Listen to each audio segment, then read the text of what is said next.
Well, I actually got into film quite by accident, which I guess is what a lot of people say.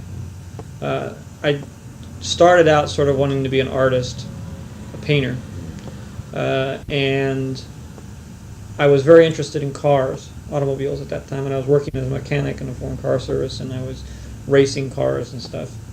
And I got into a bad accident and realized that I wasn't going to be Sterling Moss, and that I was going to have to figure out something else to do, and I didn't want to be a car mechanic. So I decided to go to school, go to college, go back to college, or went to junior college, which is uh, sort of a city college that's easy to get into, because I hadn't done too well in high school up to that point. And it was in my first 2 years of college. I was actually majoring in social sciences, in English, and really interested more in anthropology and that sort of thing. Did you always write as a kind of habit? No, I hate writing. Always hated it. Never was very good at it.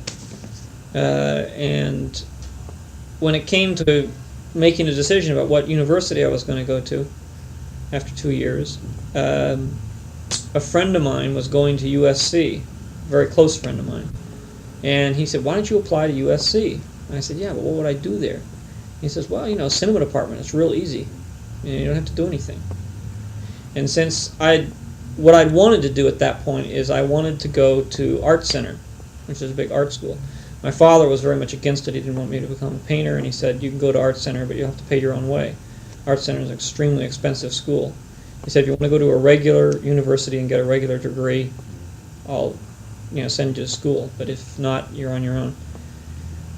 Knowing, I think, that I'm basically a lazy person, he knew that I wasn't going to go to art school if I had to work my way through it. So I was faced with a choice of going to San Francisco State and going into anthropology and English, or going to USC. I got accepted at both schools, going to USC and going to cinema. And I'd been getting involved in still photography over the past 3 or 4 years, mainly taking photographs of racing cars and that sort of thing. And sort of got intrigued with it, and I said, "Well, gee, this might be interesting," and I just did it.